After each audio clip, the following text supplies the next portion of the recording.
Ful zanimiva je pa ta scena, ki vpraša, to je na Twitterju en opisal, daj mi napiš mentalne bolezni, ki se bojo pojavile zaradi AI-ja. In je zdaj tukaj seznam 5. Kaj jih je AI zgeneriral? Kaj se bo zgodilo? Prva, AIAD, Artificial Intelligence Attachment Disorder. Aha, ja. Se pravi, zaljubil se. Razvijaš unhealthy emotional dependence on AI system, leading to impaired social functioning in tako naprej.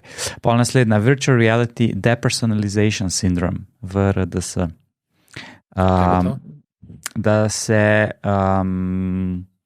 Da preveč hodiš v virtualni svet, ker je boljši, kot realni.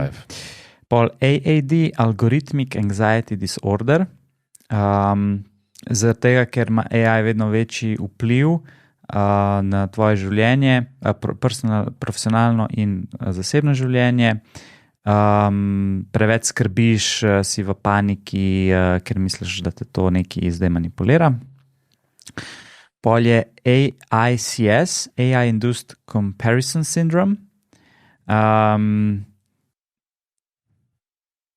Se pravi, da se bojo naredili, se pravi, kles, ki bo full AI uporabljal in pa se bo tisti, ki ne bojo to dobro znali, se bojo primerjali in bojo zaradi tega depressed. Sigurno bo imel manj cache. Ja, pa TPDD, Techno-Paranoid Delusional Disorder. To imaš ti. Da AI sistemi delajo neki proti tebi načrtno. Strah, zakaj? Mogoče je.